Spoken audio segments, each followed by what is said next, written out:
Hi everybody, my name's Jason, I'm Caden. I'm Jaden. I'm Eli. and we are the Yahoo and the Torah channel, and we thank you guys very, very much for hanging out with us. Our family's your family's our family, and we are the people who believe what? The laws, statutes, commandments are forever. The Torah, the first 5 books of the Bible, have not been put on the cross. Peter didn't do it with them. Paul didn't do it with them. They were never done away with. They should be followed for all generations, and our Messiah followed them, so we follow them as well. And Eli, who's our Messiah? He's the son of the Creator. His name is Yehoshua Mashiach. His name is Jesus Christ because there were no J's in Hebrew. He was a Hebrew man, so his actual name was Yehoshua. Yeah, all right. You guys ready to roll? Yep. Okay, so here we go. Let us begin. And Miss Nicole's in the kitchen sizzling it up. Okay, this is chapter 15, verse 1. Then Aḍam and Ḥawwah wept and sorrowed by reason of Elohim's word to them, that they should not return to the garden until the fulfillment of the days decreed upon them, but mostly because Elohim had told them that he should suffer for their salvation. Next. And when they're saying he should suffer for his salvation, for their salvation, we're talking about the Son of the Most High. We're talking about the Yahushua, and his suffering led to his Father's suffering. And so I didn't want the oneness crew to come by and talk on that. Okay, chapter 16, verse 1. After this, Aḍam and Ḥawwah ceased not to stand in the cave, praying and weeping until the morning dawned upon them. And when they saw the light return to them, they restrained from fear and strengthened their hearts. Sorry. All right, everybody, and this is our house, and I am super, super sorry. It is, it's just chaotic here, and so if we were to restart or re-edit these, we'd be editing all day long. And is there other dogs who went at it? Okay, so we're restart it too. And when they saw the light return to them, they restrained from fear and strengthened their hearts. Then Aḍam began to come out of the cave, and when he came to the mouth of it, and stood and turned his face towards the east, and saw the sun rise in glowing rays, and felt the heat thereon of his body, he was afraid of it, and thought in his heart that this flame came forth to plague him. He wept and smote upon his breast, and fell upon the earth on his face, and made his request, saying, O Yahuwah, plague me not, neither consume me, nor yet take away my life from the earth. For he thought the sun was Elohim.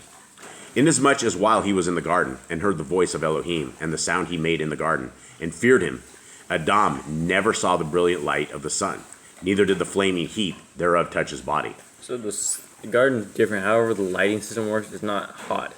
Yeah, it's probably warm, but it's not. It doesn't have the same kind of stuff that we have. You know, it doesn't have. In the Book of Enoch, they call the sun Thomas, and so they didn't have Thomas in the Garden of Eden. That was, very hot. Obviously. 8. Therefore was he afraid of the sun when flaming rays of it reached him. He thought Elohim meant to plague him therewith all the days he had decreed for him. For Aḍam also said in his thoughts, as Elohim did not plague us with darkness, behold, he has caused the sun to rise and to plague us with burning heat. But while he was thus thinking in his heart, the word of Elohim came unto him and said, O Aḍam, arise and stand up. This sun is not Elohim, but it has been created to give light by day, of which I spake unto thee in the cave, saying that the dawn would break forth, and there would be light by day. But I am Elohim, who comforted thee in the night. And Elohim ceased to commune with Aḍam. All right, thoughts as we change chapters? Anyone? That's really a scary thing to see the sun for the first time. Probably feel the heat. He's probably never had a sunburn before, so he's probably like freak out and probably get a sunburn real fast. Yeah, who knows, might have pasty white skin, and that sun, the first rays of that might completely make him totally red. Okay, next. Then Aḍam and Ḥawwah came out of the mouth of the cave and went towards the garden. But as they drew near to it, before the western gate, from which Satan came when he deceived Aḍam and Ḥawwah, they found the serpent that became Satan coming at the gate, and sorrowfully licking the dust and wriggling on its breast on the ground by reason of the curse that fell upon it from Elohim. And whereas aforetime the serpent was the most exalted of all beasts, now it was changed and become slippery and the meanest of them all, and it crept on its breast and went on its belly. And whereas it was the fairest of all beasts, it had been changed and was become the ugliest of them all. Really makes you wonder what a snake looked like before. Yeah, well, now we know what they look like, and they're not cool at all. Horrible looking. Yeah. Instead of feeding on the best food now it turned to eat the dust, Instead of dwelling as before in the best places, now it lived in the dust. And whereas it had been the most beautiful of all beasts, all of which stood dumb at his beauty, it was now abhorred of them. And again, whereas it dwelt in one beautiful abode, to which all other animals came from elsewhere, and where it drank, they drank also of the same. Now after it had become venomous, by reason of Elohim's curse, all beasts fled from its abode, and would not drink of the water it drank, but fled from it. All right. Snake became mean. Yeah, and what do we know of snakes down here, gentlemen? What do we? They're venomous. They're angry. We live in the land of snakes. The South American people, whenever they end up killing a snake, they always do a toast and have a drink because they survived another snake. And so we've seen that before, and they've told us the stories of the snakes. And there's absolutely death in snakes, and we've had some of the killing snakes here in our house. I have no idea how it got in our house. We've killed them before, but they don't have to be very big. They're very, very small. They're extremely venomous, and it doesn't matter if they're venomous or not. They all move, and they're all extremely quick, and everything has a fear of these things, and so they're crazy. And so the title on this one is called "The Mortal Combat with the Serpent." Okay, when the accursed serpent saw Aḍam and Ḥawwah, it swelled its head and stood on its tail, and with its eyes blood red, did as if it would kill them. It made straight for Ḥawwah and ran after her, while Aḍam, standing by, wept because he had no stick in his hand wherewith to smite the serpent, and knew not how to put it to death.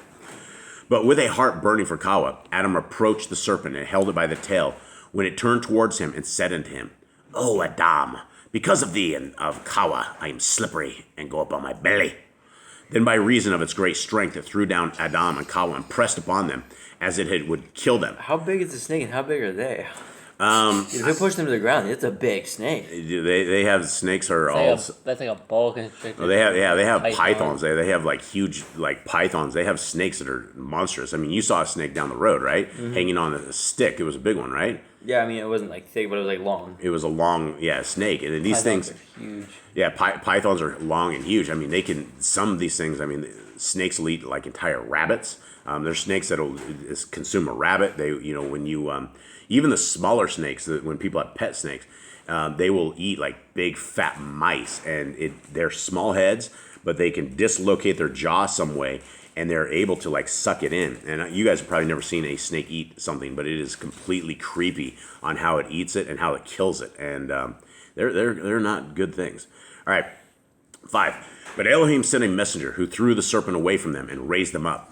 Then the word of Elohim came to the serpent and said unto it, In the first instance I made thee glib, and made thee to go upon thy belly, but I did not deprive thee of speech.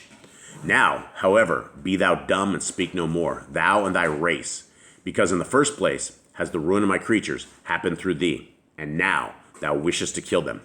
Then the serpent was struck dumb, and spake no more. And a wind came to blow from Shamaim by command of Elohim, that carried away the serpent from Aḍam and Ḥawwah, threw it on the seashore, and it landed in India. That's very oddly specific.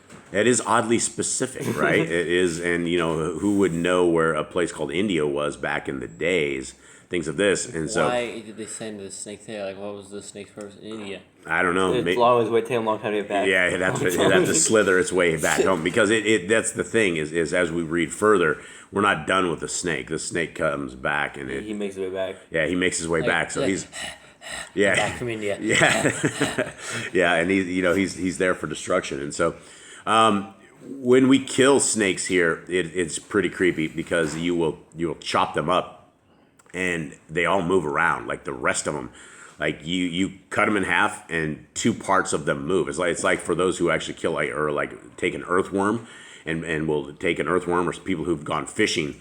It's a lot of the same concept, and it is. They're entirely vile, and we have been, for some odd reason, strangely protected by the hand of our Creator, because we have snakes all around us at all times, in our garage, in our fields, in our dogs are always dying down here in South America from snakes. We've heard it when we first got here. People were dying, not people, but the dogs were dying, and people were telling us, you got to watch out for them. And these dogs are all over in this tall grass. And craziest thing is so far, not a single one of them have been bitten by a snake. Now, again, there's still some time left in these dogs' lives, so there could still be some dogs die of snakes, or us as well, because they literally slither in through I don't know where, but they will come and hang with us in the house, and we got to deal with them. So anyway, that is that. We will end it with that, and we hope that you guys have a wonderful day. We thank you guys very, very much for hanging out with us and for reading with us, and we hope you have a wonderful week. All right, shalom.